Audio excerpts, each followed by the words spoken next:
siang, apa kabar teman-teman? Hari ini kita akan ngobrol dengan Presidir PT Cikeas Adigraha Indonesia, Bapak Andiko Wicaksono. Panggil Mas Andiko aja. Selamat siang, apa kabar teman-teman? Hari ini kita podcast kedua BPP Bidang 9 HIPMI dengan salah satu teman kita di Bidang 9 juga nih, Mas Andiko Wicaksono. Nah, Mas Andiko Wicaksono usahanya di bidang outsourcing. Kalau ada teman-teman yang tahu nih, satpam di Momo, cleaning service itu salah satu jasa yang diberikan oleh PT Cikeas Adigraha Indonesia. Nah, pemiliknya ini Mas Andiko Wicaksono nih. Senang sekali nih kita bisa ngobrol-ngobrol. Makasih diberi waktunya oleh Mas Andiko. Siap, Pak Ferry. Boleh sharing nih Mas Andiko, bisnisnya nih outsourcing itu seperti apa sih? PT Cikeas ini apa aja jasa yang diberikan atau mungkin klien-kliennya gitu? Oke, thank you Mbak Fer. Selamat siang juga buat teman-teman semua. Terima kasih waktunya Bidang 9 podcastnya. Kita ngobrol-ngobrol di siang hari ini yang luar biasa, bicara tentang bisnis. Kalau bicara bisnis, jasa outsourcing itu penyedia tenaga kerja Mbak Fer. Jadi bidang kami itu mempekerjakan banyak orang. Asetnya kami adalah manusia, orang, tenaga kerja. Nah, jasanya apa aja sih? Basic Undang-Undang 13 2003 sebenarnya ada 5 jasa yang dibolehkan untuk di-outsourcing. Tapi dengan hadirnya Undang-Undang Cipta Kerja yang baru ini, bukan cuma 5 tadi Pak Fel, 5 tuh seingat saya bidang keamanan, bidang kebersihan, catering, kemudian pengemudi dan tenaga kerja harian lepas. Itu 5 bidang yang diatur di Undang-Undang 13 tahun 2003. Sekarang bidang bicara Undang-Undang Cipta Kerja yang terbaru itu lebih luas lagi Mbak Fel. Luas sekali. Jadi hampir di semua lini boleh di-outsourcingkan. Bahkan sampai tenaga ahli pun sekarang bisa di-outsourcingkan. Boleh banget Mbak Fel. Ya baru tahu nih sekarang ada apa aja yang boleh di-outsourcing kan ya. Yes. Kalau saat ini tuh klien-klien utamanya gitu siapa Mas Andiko yang biasa pakai jasanya PT Adigraha ini? Kalau klien, alhamdulillah sih so far sejauh ini kita kerjasama baik di BUMN maupun di swasta, departemen pemerintahan, alhamdulillah kita kerjain semua. Tapi memang yang terbesar tentunya kita dengan BUMN ini pemerintah. Pemerintah yang paling banyak ya. Betul, plat merah tuh banyak memberikan peluang bagi penyedia tenaga kerja seperti saya. Bahkan luas banget, mulai dari tenaga kerja yang bawah sampai dengan middle atau di kelas tenaga ahli pun pakai outsourcing juga. Nah itu jumlahnya juga lumayan banyak kalau bicara di dari Jakarta aja atau di mana aja Mas Andiko saat ini? Cikeas Adigraha saat ini sudah menangani lebih dari 4 pulau, Pulau Sumatera, Pulau Jawa, Pulau Kalimantan dan Pulau Sulawesi. Kita belum main ke area timur karena memang jangkauan area sana lebih mahal dari sisi cost operasionalnya. Kalau bicara wilayah timur, kenapa saya bilang lebih mahal? Karena kantor pusat kita berada saat ini masih di Pulau Jawa. Office kita masih di Pulau Jawa. Kalaupun ada di perwakilan Sumatera, Kalimantan, Sulawesi, cost-nya juga dikatakan rendah juga tidak, tapi dikatakan terlalu tinggi juga tidak. Tapi memang banyak nggak yang membutuhkan sebenarnya? Kalau ditanya banyak novel. Saya ambil contoh. Salah satu daerah di Morowali. Morowali itu kelihatan orang kalau dengarnya daerah di mana tuh, daerah di mana gitu di dunia ya. Tapi jangan salah, kebutuhan tenaga kerja di sana juga banyak. Tenaga keamanan itu bisa ribuan orang baru dari tenaga keamanan, belum tenaga kebersihan, belum pekerja-pekerja yang lain. Artinya kita ngelihat dari sisi sudut pandang kita di Jakarta sini, karena kita ngerasa Jakarta ini jadi pusat ekonomi, kemudian di daerah sana tuh kayaknya tenaga kerja banyak terlalu banyak. Karena kalau bicara upah juga kan sekarang setiap tahun ada ketentuan tentang upah minimum. upah minimum ini kan diatur baik di Undang-Undang 13 2003 maupun sekarang di Undang-Undang Cipta Kerja. Upah diatur, kemudian setiap tahun pasti ada penyesuaian. Nah, orang ketika berbicara di Pulau Jawa, kelihatan tuh upahnya kayaknya besar. Padahal jangan salah, di daerah pun juga besar. Tergantung bidang kerja yang kita masuki. Ambil contoh, saya misal di Papua sana. Masa iya sih pekerja Freeport gajinya sama dengan UMR yang ada? Kan pasti mereka lebih besar. Kenapa lebih besar? Dari sisi transportasi mereka dari daerah kemudian berpindah, biaya hidupnya juga besar. Artinya memang kalau dilihat dari pemerataan ekonomi dan pemerataan jumlah tenaga kerja, itu sebenarnya sih tergantung dari kebutuhan masing-masing pemilik pekerjaan. Tapi bagi kami penerima pekerjaan alias perusahaan outsourcing, dimanapun kita diminta untuk menempatkan tenaga kerja, kita siap. Tapi tergantung, balik lagi, selama biaya jasa yang imbal balik kami terima sesuai, ya kami kerjakan. Ya kalau misalnya enggak, ya anggaplah misal contoh saya kerja bakti, saya harus nempatin orang tenaga keamanan di Papua. Jumlahnya cuma 3 orang atau paling banyak misal 10 orang. Fee-nya saya cuma 4 juta. Misal 400.000 per orang atau misalnya 1 juta per orang kali 10 juta. Untuk kos saya dari pulau terdekat, misal dari Sulawesi ke Papua, itu sudah berapa besar biayanya. Nah, artinya tidak semua daerah bisa kami layani. Kalau boleh tahu nih, berapa banyak sih yang jadi outsourcing di PT Cikiasa? Ya, di outsourcing di Cikiasa sekarang sih, alhamdulillah kami sudah mempekerjakan ribuan orang dengan berbagai macam bidang kerja, mulai dari tenaga keamanan, tenaga kebersihan, kemudian pengemudi, tenaga ahli lain. Tenaga ahli lain itu mulai dari supervisor, koordinatornya, dan lain-lain. Itu ribuan orang. Cikiasa memberikan kontribusi ya terhadap pekerjaan di Indonesia ini, luar biasa. Gimana sih awalnya nih Mas Andiko bergerak di bidang outsourcing nih? Maksudnya kan awalnya apa pernah jadi outsourcing juga? Kenapa Mas Andiko bisa jadi tahu bidang ini gitu Mas Andiko? Oke. Pak Fel, outsourcing itu kan jasanya kan banyak, tadi saya bilang. Bahkan sekarang ruang lingkupnya udah lebih besar. Nah, kalau ditanya asal muasalnya kenapa sih saya bikin perusahaan outsourcing itu sebenarnya simpel Mbak Fel. Saya nih diajak. Saya diajak oleh salah satu kerabat saya untuk bekerja di bidang ini. Tapi kalau bicara penelusuran ke belakang, saya itu mulai dari zamannya saya sekolah, kemudian saya kuliah, itu udah mulai saya kerja.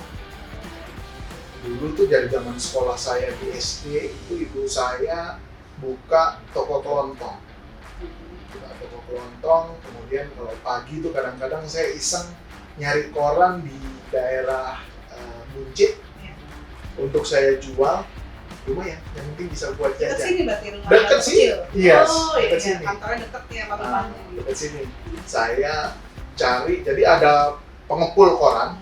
Pagi-pagi itu subuh-subuh saya udah jalan, ya, hanya untuk jualan koran. Walaupun nggak banyak, nggak banyak. Paling saya. Terus sebetulnya waktu kecil udah mau kerja gitu memang pengen aja atau memang biar dapat uang jajan tambahan atau gimana tuh? Kepengin aja Mbak Fer.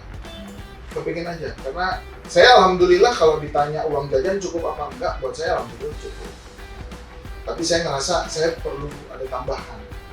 Karena kadang-kadang kan saya mau buat beli ini, mau buat itu. Kecil kan, Kecil. ya. Dulu kan kalau mau main layangan harus beli gelasan, belum tentu saya dikasih duit buat sama orang tua buat beli Mainan kuah ya. yes. Nah akhirnya saya harus cari cara yang lain. Saya beli koran dan saya ngeliat juga dari teman-teman saya yang jualan koran tadi kok dia punya bisa isihin gitu. saya jualan koran, walaupun nggak banyak tadi, kemudian saya bisa nyisihin di waktu saya sudah beranjak remaja pun juga, walaupun sudah beda yang saya jual, bukan koran lagi, tapi memang orang tua sudah menanamkan jiwa berperan. Support ya sama orang tua. Kadang-kadang orang tua udah nggak usah jualan lagi, udah cukup kan. Sebenarnya nggak juga, Mbak Fel. Nggak support. Anda dicari juga. Ini anak ngapain pagi-pagi udah keluar rumah bawa sepeda gitu kan. Iya. Tapi ya orang tua taunya kegiatan yang dilakuin sama anaknya positif. Iya, betul sih. Karena saya alhamdulillah nggak pernah dicari sama sekolah karena bolos. Tetap rajin walaupun kerja ya. Tapi kalau dipanggil karena ketiduran di kelas, aku sering. Habis kerja kayaknya, habis Itu lapor sering. pagi-pagi banget subuh ya. Nah, beranjak dari situ mulai nih saya punya pengalaman kerja pada saat saya kuliah. Saya kuliah itu ngambil kuliah di malam. Kenapa? Karena paginya saya kerja dulu. Ya, betul. Nah, kerjanya itu saya punya pengalaman juga jadi dulu catering tuh. Kalau sekarang ada GoFood atau GoSend dan lain sebagainya lah, saya udah punya pengalaman duluan. Jadi nganter makanan ke rumah-rumah melalui catering. Cateringnya punya sendiri atau gimana? Kakak orang tua saya bantuin di situ, dan alhamdulillah beliau juga ngasih ke saya, artinya itu kan juga bagian dari penghasilan juga kan. Nah, beranjak dari situ saya punya pengalaman, oh ini kayak begini kerja kan, kenapa saya nggak kerja lagi nih di waktu kuliah. Sudah banyak orang kan bilang udah kuliah malam aja, paginya lo manfaatin buat cari duit. Lo bisa.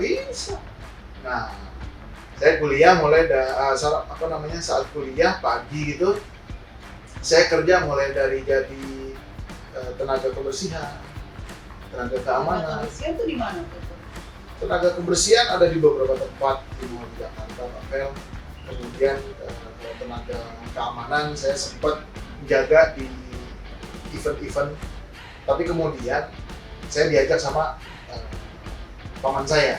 Jadi paman memang udah bergerak di bidang sosial ini sebelumnya, jadi ngajakin waktu. Yes, beliau Iya. bergerak di bidang ini, tapi kalau dari cerita beliau, kompetensinya sebenarnya bukan ini. Beliau itu konsultan, orang teknik.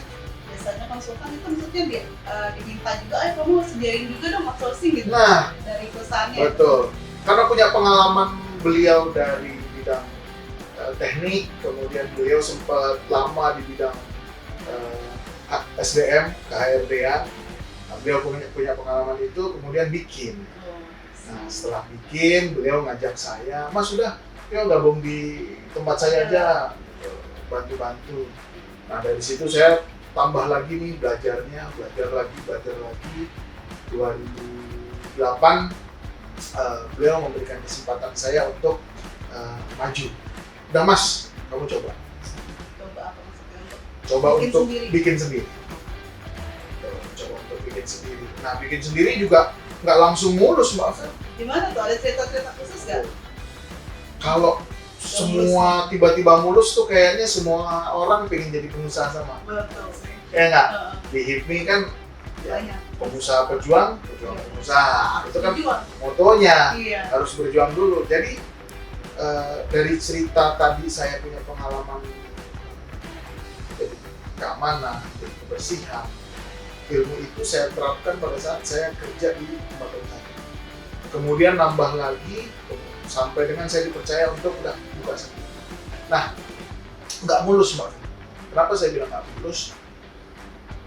Nyari klien atau nyari mitra itu ternyata nggak segampang yang kita bayangin. Ya, kita pikir masukin, entah ada yang mau langsung ya. Ah, Itu gimana tuh nyari pertama-tama klien-klien pertama itu seperti apa tuh? jadi kalau ditanya pertama-tama, saya kirim proposal Mau kirim-kirim door to door ke perusahaan-perusahaan. ke perusahaan-perusahaan, saya ketok, saya nyodorin ini, saya nyodorin ini. Mereka tanggapannya seperti apa nih? mungkin nggak tahu ya di Geraha seperti saat ini ya. Yes. Mereka tuh ini siapa sih PT CKS di Geraha gitu kan? Gimana tuh Mas Andiko tuh awal-awal? Rata-rata mereka nggak tahu Pak Fel. Iya. Pasti tanya bidangnya apa, jasa nawarin jasa apa Mas? Ya keamanan, kebersihan. Oh ya nanti diterima. Sudah diterima. Kita Hubungin. nggak dihubungin. Nah, Itu gimana? panjang itu ceritanya jadi Mbak Fel. Kita kirim udah sekian banyak. Nggak ada yang kontak lagi. Yes, ada yang door to door, ada yang by post. Itu sendiri tuh Mas Andiko. Yes, saya ditemenin sama adik sepupu saya. Kita mulai berdua. Dari situ kita coba ilmu saya waktu yang di perusahaan om saya, yang kebetulan juga beliau senior kita juga di ITMI, sudah masuk dan belum. Akhirnya saya sampaikan juga nih ke om saya, ternyata susah. Terus susah dapat klien ya. Ternyata susah gitu. Sudahlah saya ini lagi loh, fight terus, jangan nyerah. Hati nih ya Om ya. Yes, jangan nyerah. Sudah untuk starting awal ini ada pekerjaan Coba dulu lah, jasa kebersihan. sini dulu. Udah. Oh, Jadi perusahaan om saya tuh ingin fokus di jasa keamanan. oh, nice. Akhirnya jasa kebersihan yang mereka pegang dialihkan ke saya. Iya. Dan itu pun nggak banyak Pak. Nggak banyak, hanya puluhan orang saja. Tapi lumayan, fee-nya bisa dipakai untuk kebutuhan operasional.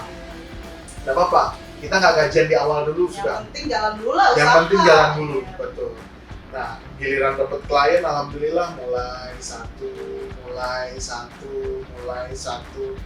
tiba-tiba Dari dapat. mulut ke mulut kan mungkin ini bagus di Yes. kebersihannya gitu. Yes. Dari mulut ke mulut klien mitra saya itu yang jalan dengan perusahaan om saya kemudian memperkenalkan juga dan mereka juga oke deh pakai tempatnya Mas Andiko. Kemudian kita juga sudah bisa ikut tender ya. Tender zaman dulu tuh nggak kayak LPSE zaman sekarang. Gimana tuh? Zaman dulu tuh kita melihat pendaftaran di media. Kita mesti lihat-lihat terus gitu. Iya, mesti lihat Marvel. Mesti lihat. Kemudian kalau kita mau main di BUMN juga harus rajin ke Kita datengin gitu. procurement-nya mereka. Ada nggak nih pengumumannya di mandingnya mereka? Kalau ada kita coba. Kalau ada Jadi kita coba. kita mesti datang-datangnya terus lah ke Yes, mereka lihat itulah ada perjuangan kerjaan Marvel. gitu ya. Itulah perjuangannya. Nah, dari yang tadi itu saya dapat mitra. Tiba-tiba saya dapat langsung Sebanyak tuh. langsung banyak, gede. Wah, rezeki juga nih. Seneng lah ya. Wah, senang banget Pak Fel. Mana dibayar di muka lagi. Deritanya bagi perusahaan outsourcing seperti saya, kami ini perusahaan outsourcing bidang keamanan itu berkumpul dalam satu wadah namanya Asosiasi Badan Usaha Jasa Pengamanan Indonesia, Abu Dhabi.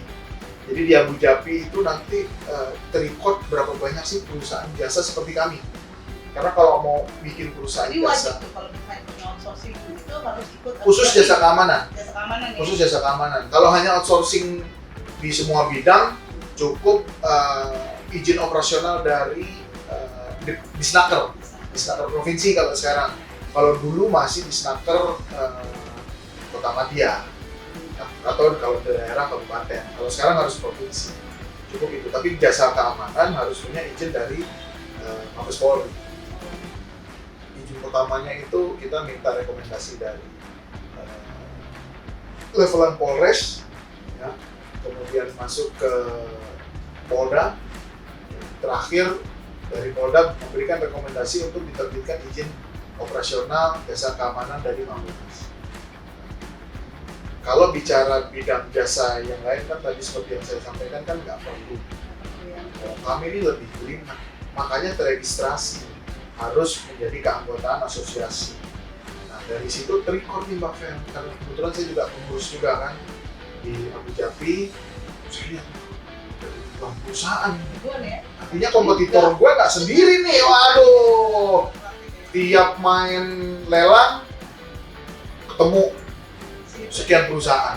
Nanti main lelang di tempat lain ketemu lagi, lama-lama kenal. Iya, iya. Nah dari kenal kita berbagi informasi. Itu saling mendukung ya. Ya saling mendukung satu sama lain ya. Nah yang luar biasa juga di HIPMI seperti itu. Alhamdulillah pengalaman saya di HIPMI juga nggak jauh dari pengalaman saya di aplikasi tadi. Teman-teman ada yang mau memberikan rekomendasi, Kerjaan. yes, Kerjaan nih, gitu ya. kerjaan, aku butuh ini nih sopir nih, lu bisa cari ini. Iya, iya.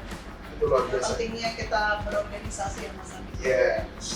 Nah kembali ke cerita saya tadi Pak Fel, tiba-tiba saya dapat mitra besar.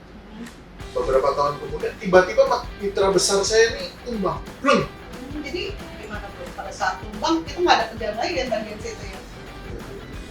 Sedangkan saya sudah masuk punya. zona nyaman Oh, iya. dengan mitra saya yang tadi.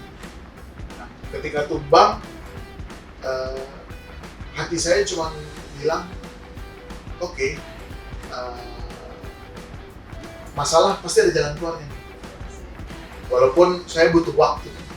Nah, itu yang saya bilang tadi. Maka saya bersyukur juga hadirnya Undang-Undang Cipta Kerja yang baru bisa mengakomodir kebutuhan dari perusahaan outsourcing seperti kami ini. Karyawan kontrak gitu ya model? Yes. Tapi even karyawan kontrak, hak-hak pekerja tetap. Pertama, mereka diberikan BPJS. BPJS itu kan ketenaga kerjaan, kesehatan, bahkan jaminan pensiun pun juga kita berikan. Ya, di luar itu gaji mereka kami fasilitas. Tunjangan kalau mereka ada kelebihan bekerja, alias lembur, THR, tetap kita nggak potong-potong sama sekali. Bahkan kalau ada tambahan kompensasi atau apresiasi dari mitra kerja, Kita kasih langsung. kita berikan. Kapan nih mitra kerja misal minta, Pak kasih per tahun, oke, ada yang ya udah nanti ketika selesai kerja baru diberikan. Jadi kita tabungin dulu. Siapin dulu nanti kalau mereka butuh bisa kasih. Yes. Jadi dari pengalaman-pengalaman tadi Pak Fel itu yang menggiring saya kemudian menjadi usaha ya. Ketika surut tadi di awal kan gue berjuang. Iya. Masa ketika surut gue nggak bisa berjuang sih. Harusnya ada mental yang sama, udah ada Yes. ya, punya mental lah. Begitu juga di internal saya. Saya sampaikan di internal saya, oke, kita habis. Kemarin kita nggak punya retail. Oke, kita belajar lagi. Kita yang punya retail yang kecil-kecil. Mau satu orang, mau dua orang. Terdiversifikasi lah jadinya Yes, ya. betul.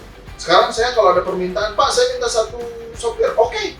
Saya minta tenaga Satu keamanan dikasih satu, gitu ya. oke, nggak ada masalah buat saya. Karena sometimes misal saya tiba-tiba di pekerjaan saya sekarang yang tiba-tiba anjlok lagi itu saya retail ini masih bisa Mensupport lah ya, setidaknya. masih bisa mensupport kehilangan saya yang besar lagi.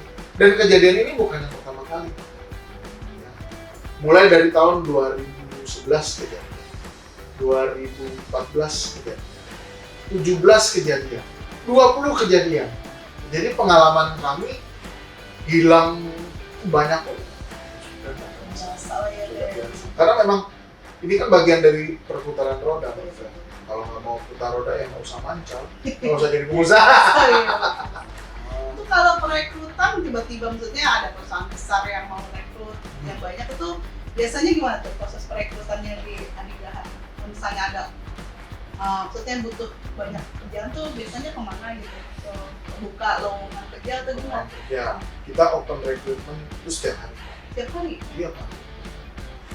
Walaupun kalau dulu kita masih zaman-zamannya teknologi belum canggih seperti sekarang, ya entah melalui WhatsApp atau medsos yang lainnya, kita tuh ikut yang namanya pameran bursa kerja.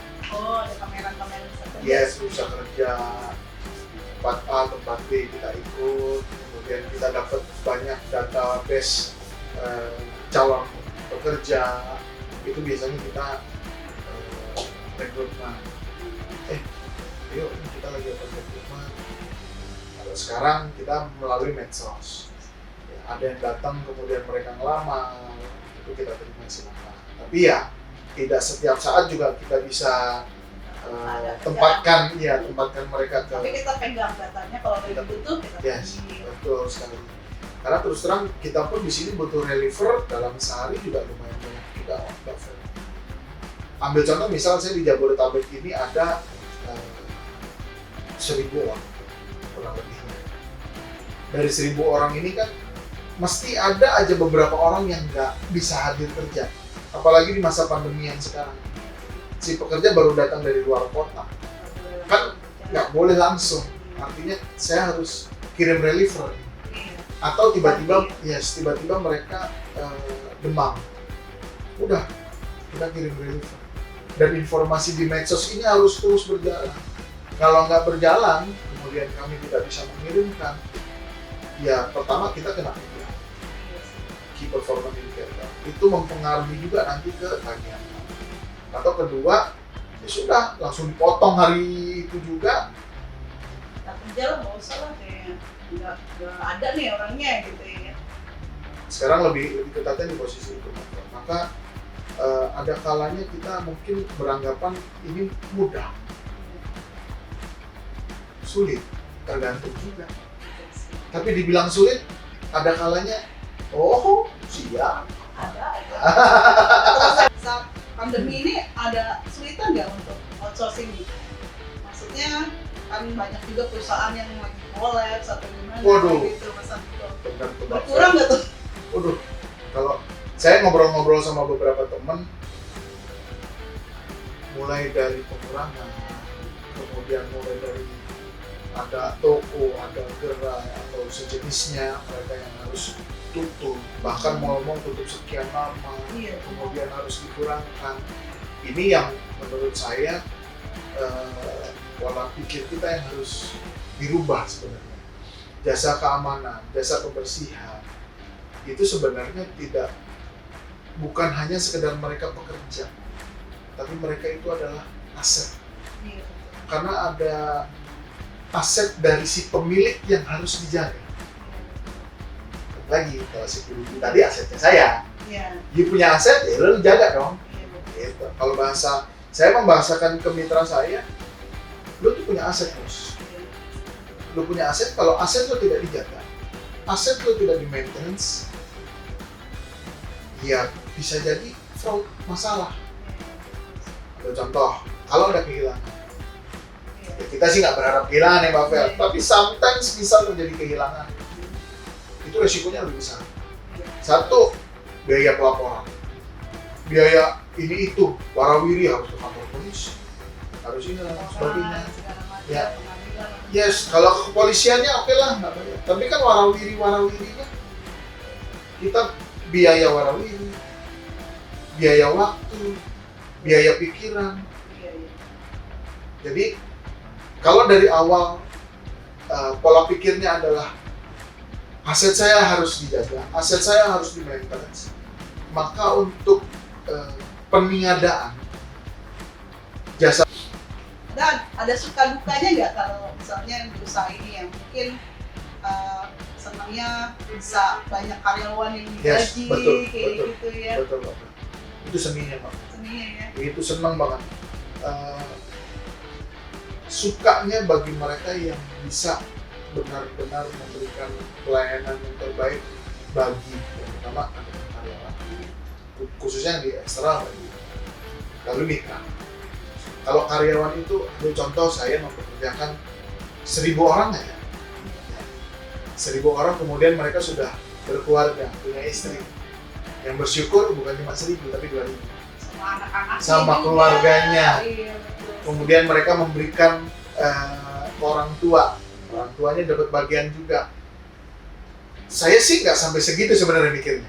Apa iya mereka ngedoain, tapi buat saya kesenangan secara pribadi kalau sampai mereka melakukan itu, ya ibadah mereka, apanya mereka yang mereka lakukan dari sisi kebaikan, mudah-mudahan saya juga dapat imbas kebaikannya juga. Tapi manakala saya melakukan satu tindakan yang tidak terpuji, ambil contoh, saya rekrutmen, tapi mengutip itu mungut. Outsourcing itu banyak orang melihat paradigmanya tuh negatif, pikirannya tuh ada negatif. yang seperti itu ya, gimana tuh? Gitu lah kira-kira. Ya ada juga sih mungkin ya orang yang kerja yang dapat siapa misalnya perusahaan tidak tertinggal. Atau punya pengalaman gini nggak dulu Mbak Fel? Jadi Mbak Fel ngelamar kerja di perusahaan jasa, tapi diminta bayar dulu. Oh iya sih, saya pernah dengar sih seperti itu. Nah, itu sangat rentan di jasa seperti itu. Lu mau kerja nggak? Bagaimana memastikan tuh? Maksudnya takutnya karyawan supervisornya, ntar gue masukin tapi gue minta duit ya, tapi sementara Mas Andiko nggak tahu apa, pernah nggak kayak gitu kejadian? Nah, Mbak Fer, Gimana tuh? itu kan oknum, Mbak Fer. Iya, Saya pernah ada satu kejadian, mereka sih nggak langsung cerita ke saya, tapi saya nguping, kebetulan dengar, karena mereka nggak tahu siapa saya.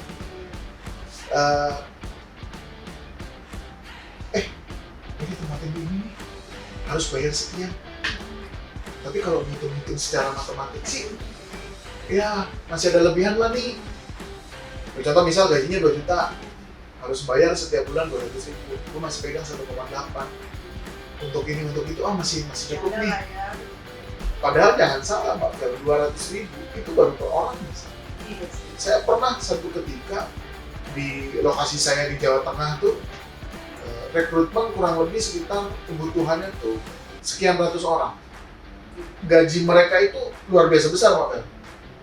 Luar biasa besar untuk ukuran di Jawa Tengah. Ya.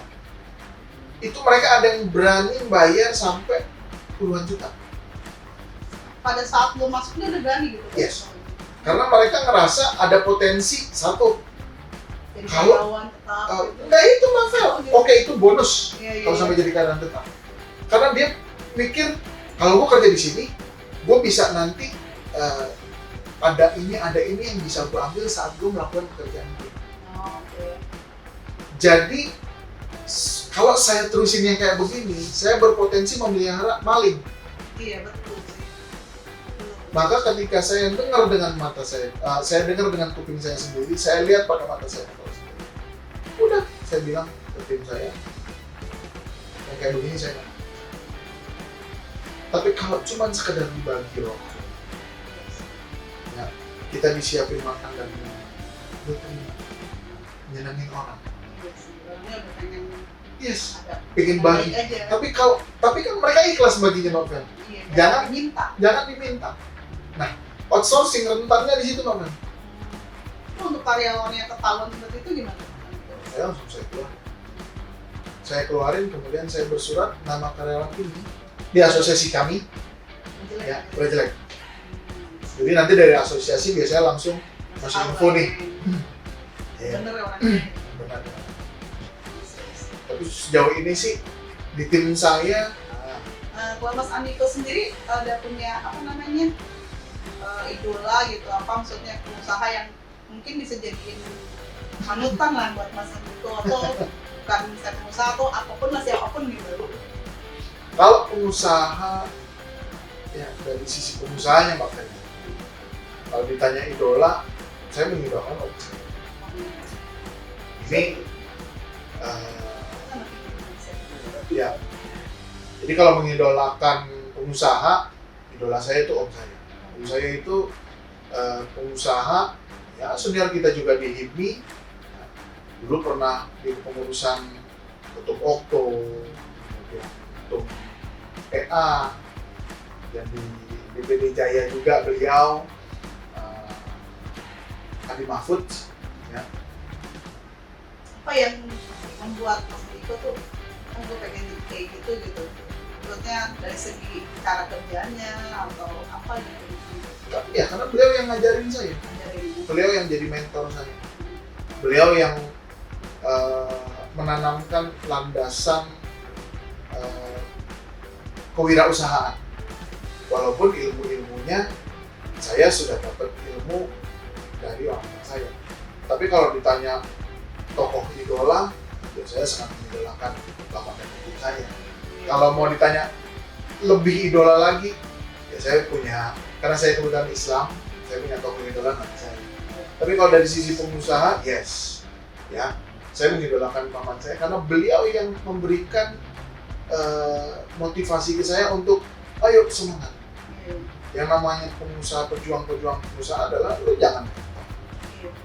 Ya, yang perlu dihindari sebagai pengusaha itu sebenarnya nggak banyak.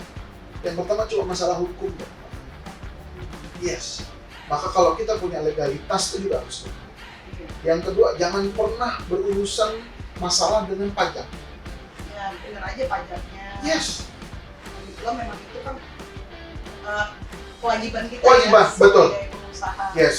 Lalu yang ketiga, jangan pernah kita mempermainkan pekerja. Masih sesuai haknya. Yes. Karena kalau bicara ke mitra kerja kita, karena ujung-ujungnya kan mereka menitipkan Iya. tanggung jawab ini ke kita, Iya, betul. ya nggak? Maka kita punya tanggung jawab ke pekerja-pekerja.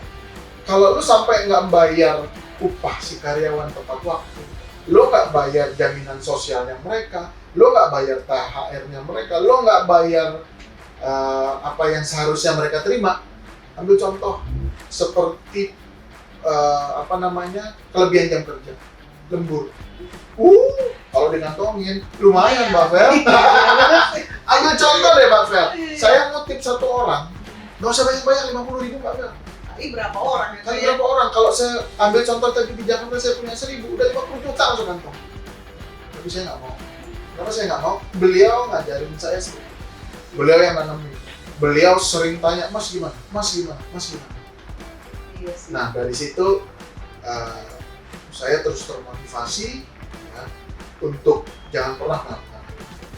Dan berikutnya beliau juga mendorong saya untuk masuk di ya. Beliau juga mendorong saya sekarang masuk di Abu Dhabi. Ya, beliau mendorong saya masuk di API. Iya, ternyata aktif banget di berbagai organisasi sampai sempat sakit kayak kecapean Kalau kayak.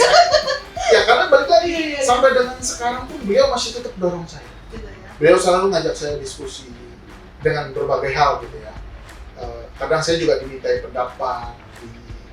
Kadang beliau kan juga sekarang di Depenas, jadi WKUKADIM pula dan lain sebagainya. Beliau jabatan organisasi itu. Menurut dia pentingnya apa sih untuk masuk organisasi ini seperti ini Iya. itu gitu. Di luar jejaring adalah harus bisa menjaga nama baik organisasi dan menjalankan organisasi ini sesuai dengan relnya. Yang awal misal di ADART itu kepingin organisasi ini seperti ini, ya sudah jalan sesuai. Nah, jangan cuma sekedar masuk organisasi tapi ya cuma sekedar numpang aja. Apa tuh? Ya numpang sebat ngobat gitu, sebatang dua batang ngerokok, kumpul-kumpul. Nah, Gitu. Tapi ayo kita kumpul-kumpul, tapi kumpul-kumpul yang punya manfaat, yang berfaedah. Karena kadang-kadang kumpul-kumpul itu kan faedah benar. iya sih, cuma gosip ya. Cuman ngegosip. Nah, idola berikutnya saya ya orang tua saya.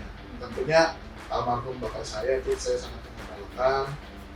Beliau juga yang menanamkan saya tentang arti kesederhanaan, arti kejujuran. Ibu saya juga menanamkan hal yang demikian. Karena dari sekarang sampai dengan saya dewasa, dari dulu saya kecil sampai saya dewasa sekarang,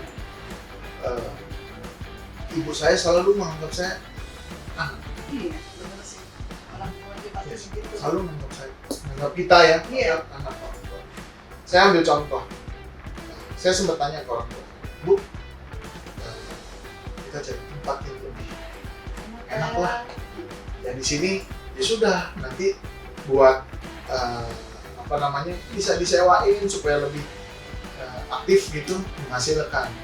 Nah, orang tua saya ini masih ada usaha juga dan beliau masih pengen tetap jalanin usahanya gitu, masih tetap mandiri. Karena almarhum bapak saya pun juga saya ajak, ayo deh Kong gitu. Saya bilang, Kalau punya uang kayak ngasih yang Yes. bagusan lah ya tempat tinggalnya. Betul. Gitu. Cuman mereka lebih nyaman dengan apa yang yes. Makanya kewajiban saya sebagai anak adalah mendukung apa yang mereka mau. Kemudian kewajiban berikutnya saya adalah mengunjungi mereka. Kayak kalau mereka mau ke tempat saya, even rumah saya pun saya nggak pernah anggap itu rumah saya, Mbak. Itu rumah orang tua saya.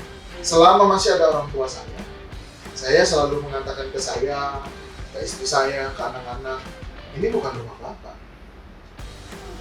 Ini rumah kita tuh masih numpang karena masih ada orang tua. Ini usahanya sudah sebesar ini, rencana ke depannya mau seperti apa sih dikembangkan nih PT Dahan Adinahan? Kalau mau berkembang, semua orang pengen berkembang. Semua orang pengen melebarin usahanya seluas-luasnya. Apalagi sekarang kan kita dapat kemudahan dalam investasi ya. Ya. Dari luar masuk ke Indonesia tuh sekarang lagi mudah-mudahnya nih. Cuman kita juga perlu dapat partner yang pas. Seandainya kita nggak dapat partner yang pas juga khawatir ini jadi masalah. Jadi resiko ya. Tuh. Kalau ditanya mau dikembangkan sayap tadi sih, saya pengen ada bidang usaha di luar jasa yang saya jalankan sekarang. Dan alhamdulillah beberapa tahun yang lalu sudah mulai jalan. Itu apa tuh? Pertama saya jalan di bidang peternakan. Saya memang itu. Jadi aku dokter gitu. Yes. Kemudian saya juga sekarang lagi baru-baru ini sama teman-teman senior di HIPMI juga, senior di Abu Dhabi juga, itu di bidang apa namanya konveksi, Infeksi dari macam-macam, oh, konveksi dan garment. Ya. Itu kan bagian daripada saya harus membuka seluas-luasnya apa sih bidang yang bisa berpotensi ya, karena di bidang pakaian tadi, garment tadi ya, seragam dan lain sebagainya, itu kan pasti orang tetap pakai pakaian kan, tetap butuh kan. Nah terakhir saya juga kepingin Ada membuat orang yang mungkin kerjaannya lagi hilang gitu, bagian stres gitu, Mas Andi kok nggak pernah tuh kayak gitu? oh kalau stres pasti stres Rafael, cuman saya kembalikan lagi ke Tuhan bahwa saya berpegang teguh pasti kalau ada masalah ada jalan keluar. Bahkan saya pernah dikatakan rada-rada setting sinting gitu, tengah malam saya cerita-cerita, ya Tuhan gua ada masalah, masa nggak diselesaikan sih masalahnya, bantu apa sih? Nah, karena saya Kayak ngobrol aja Yes, gitu berdoa. ya. saking saya kepingin masalah saya selesai. Tapi masalah ini kan kadang-kadang saya bisa selesaikan secara adat. Secara adat tuh maksudnya saya bicara ke orang-orang di sekitar, tapi ada beberapa masalah yang saya nggak bisa selesaikan. Yes, pada Tuhan tidak bisa. Itu Terus yang kalau peran istri atau keluarga untuk mensupport pada saat kita lagi down gitu gimana tuh? itu pasti. Cuman kan mereka punya kadar masing-masing. Saya juga tidak mau memberatkan istri saya untuk ikut-ikutan pusing ngurusin. Nggak usah terlalu banyak cerita, Yes. jadinya bener-bener sih. Karena orang rumah itu udah pusing dengan urusan ini. Saya juga nggak mau merepotkan keluarga besar saya. Karena keluarga besar saya juga sudah punya Udah pasti masalah masing-masing. Mereka punya apa namanya melakukan kegiatan mereka masing-masing juga, ataupun bahkan sampai ke orang tua. Tapi kadang-kadang saya pasti curhat ke ibu. Zaman masih ada almarhum bapak saya juga curhat. Kalau curhat ke orang tua ujung-ujungnya ya sabar. doain. Yes, minta doa ke beliau itu udah pasti Mbak Fel, karena ridho Allah biridho Allah bidaya. Ridhonya Allah, ridhonya Tuhan itu adalah ridhonya dari orang tua. Tapi Mbak Fel ada lagi petikannya, jangan potong di situ. Gitu. Gimana tuh? Murkanya orang tua, Iya. iya nggak? Kita mesti ini. Murkanya Tuhan tuh murkanya orang tua. Jadi kalau kita cuma ngarepin ridho tanpa kita mikirin bahwa orang tua juga bisa murka. Ketika orang tua kita marah, Tuhan marah. Jaga perasaan orang Yes. tua. Yes. Jadi kalau ditanya keluarga, bisa. Udahlah, nggak usah pikirin urusan kita di kantor. Iya, iya. Jadi pagi yang pusing ya. Biar kita aja pusing. Karena mereka udah pusing ngurusin urusan rumah. Ya, kalau ditambah lagi, khawatir nanti mereka istri, orang tua, Pikiran, pikir. kesian. Yes. Bapak juga gitu. Iya, betul. Cerita sendiri aja dulu kalau ada masalah ya. Kecuali udah selesai, Ah, saya betul. bisa cerita sih. Justru kalau udah selesai ceritanya, Udah selesai udah berarti. selesai lama ya. Ah, Untuk saran-saran nih buat para pengusaha yang kan jadi pengusaha gitu ya, apa sih saran-sarannya Mas Andiko untuk orang-orang yang baru pengen mulai usaha gitu? mungkin bukan saran Mbak Fer, Kalau saya lebih melihat, saya kepingin sharing aja ke pengusaha-pengusaha muda. Karena kalau saran itu mungkin Gurih. saya bukan sekedar menggurui, Oh, gitu ya? bahkan saya juga masih minta saran. Sampai dengan hari ini saya masih minta saran. Ya. Di luar ke om saya juga masih kadang minta saran ke ketua umum saya, baik yang di Japi, HIPMI, ataupun di Apindo. Kadang saya minta saran. Maka kalau ditanya saran apa ke pengusaha muda, sifatnya bukan saran, tapi saya mau sharing bahwa untuk teman-teman pengusaha muda, kalau ingin jadi pengusaha jangan kebanyakan dipikir, tapi yang harus dilakukan. Karena kalau kebanyakan pikir, kapan mau melakukannya? Bener sih. Iya, nggak apa-apa. Ini untung atau nggak diambil-ambil, mungkin jadi loss gitu. Ya, Loss tapi- opportunity. Kalau om saya bilang begitu, dulu memotivasi saya, go, lakukan. Kalau kebanyakan mikir, ya sudahlah, sama seperti orang mau perang. Ya, kalau kebanyakan strategi, Dan lawang kita main apa sih? game. PUBG ya, atau apalah, saya nggak ngerti main-main gituan. Artinya kan, kalau mau serang ya udah serang aja. Dan Masalah kebanyakan strategi juga. gagal atau enggak, Yes. bisa diinin lagi ya. Betul. Ada suatu cerita kan, ambil contoh misal, saya sering baca Bob Sadino. Saya juga sering baca Tanjung. Mereka kan pengusaha-pengusaha yang luar biasa sukses. Ada juga dari pengusaha-pengusaha yang lain. Artinya mereka juga mau melakukan. Jatuh ya udah, lakukan lagi. Jatuh, lakukan lagi. Jatuh, lakukan lagi. Dan itu akan terus menerus. Sampai satu ketika ya Tuhan berkata, oh ini udah waktunya nih. Iya sih. Iya kan? Itu yang pertama, segera lakukan. Itu yang pertama. Kemudian yang kedua, minta ridho. Tadi kan saya sampaikan, ridho Allah di ridho walidain, setelah disetil ridhonya Allah, ridhonya orang tua, ridhonya Allah. Ridhonya Allah, ridhonya orang tua, tapi murkanya Allah adalah murkanya orang tua. Ketika kita sudah minta ridho dari orang tua, mohon doa dari orang tua, insya Allah itu akan menjadi trigger bahwa kalau mau sukses selalu lihat orang tua. Kan kalau kita terpicu untuk kalau mau sukses orang tua, mau sukses orang tua, perkara suksesnya masih belum, terusin aja terus. Karena balik lagi yang seperti saya sampaikan, masalah itu timbul ya karena ada proses yang harus dilalui. Tapi ketika proses itu menemui jalannya, cahaya sudah terlihat, udah kita udah bersiap untuk bisa melangkah ke fase berikutnya. Bukan kesuksesan, tetapi kita masuk fase berikutnya adalah kita berjalan untuk menuju. Karena sukses itu kadang-kadang kadarnya beda-beda, Pak. Sukses saya, buat saya sekarang pun saya udah sukses. Tapi menurut kadar saya. Kenapa saya bilang saya sukses di menurut kadar saya? Saya nggak pengen terlalu berlebih juga, Pak. Ya. Saya khawatir ketika nanti saya berlebih, maunya juga berlebih. Iya sih. Kan gitu, Pak. Tapi sudah, saya bersyukur dengan keadaan yang sekarang. Ya, yang penting yang mau ada gitu. Hari ini podcast kita sudah selesai. Terima kasih Mas Andiko untuk sharing-sharingnya. Saya jadi banyak belajar sekali nih. Dan mungkin juga teman-teman pengusaha muda bisa dilakukan juga ya, just do it. Terus juga kita harus minta ridho orang tua dan juga kita usahakan jujur ya, jangan melakukan kecurangan ya. Terima kasih atas waktunya. Sampai ketemu di